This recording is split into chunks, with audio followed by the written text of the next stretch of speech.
Si tu t'es toujours posé la question de savoir pourquoi ton anode fusait au fur et à mesure du temps, regarde cette vidéo. Mayday, mayday, mayday.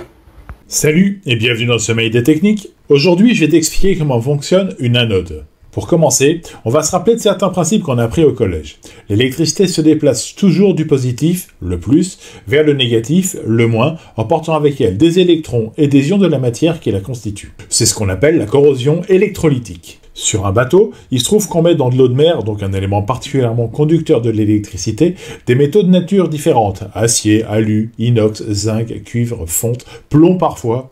Tous ces métaux ont une charge potentielle électrique différente. Par exemple, si ton hélice est en zinc et ton encre en inox, tu peux être certain que le courant ira de l'hélice vers l'encre. En effet, le zinc, qui compose le plus souvent les anodes, est un métal doux, particulièrement chargé d'énergie négative. À l'opposé, l'acier inoxydable est très pauvre en énergie positive. Le mouvement naturel de l'électricité se fera donc, dans mon exemple, de ton hélice en zinc vers ton encre. Tu vas donc te retrouver avec une hélice en confetti.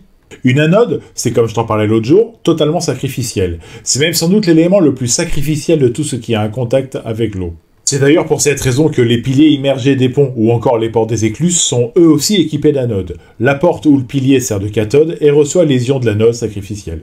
Sur un bateau, on trouve généralement deux anodes. Une proche de l'hélice du bateau, qui fera les échanges avec elle dans une eau chargée très brassée et donc encore plus conductrice, et une seconde qui protège les inox et aciers immergés, tels que l'échelle de bain ou l'encre.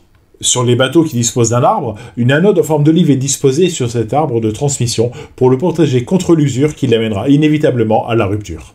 Une anode qui reste en bon état après plusieurs mois dans l'eau, c'est pas bon signe, car ça montre qu'elle ne remplit pas son boulot de lutte contre cette corrosion. Il faut donc aller à la recherche du coupable. Y a-t-il un métal encore moins chargé qui est immergé? L'anode est-elle correctement fixée?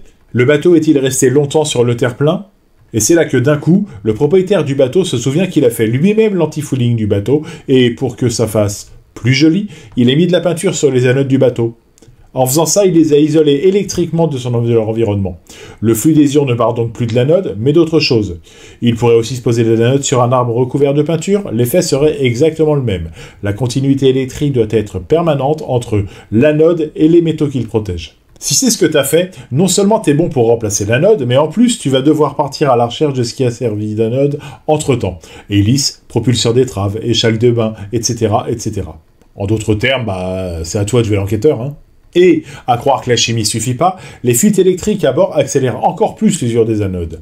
Une VHF qui a un effet de masse, une prise d'allume-cigare un peu vieillotte, ou un démarreur qui envoie une châtaigne à chaque démarrage sont autant de signaux à surveiller pour ne pas user prématurément ces anodes qu'il faut changer une fois qu'elles ont été usées à environ 75% de leur masse initiale, sans jamais installer une anode plus petite que la précédente. Et toi, comment est-ce que tu gères tes anodes? Est-ce que tu penses à les vérifier régulièrement?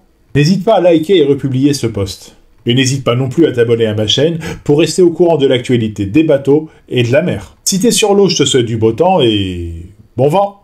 Tu aimes ce que tu viens d'entendre? Alors n'hésite pas à republier, à liker et à t'abonner à ma chaîne.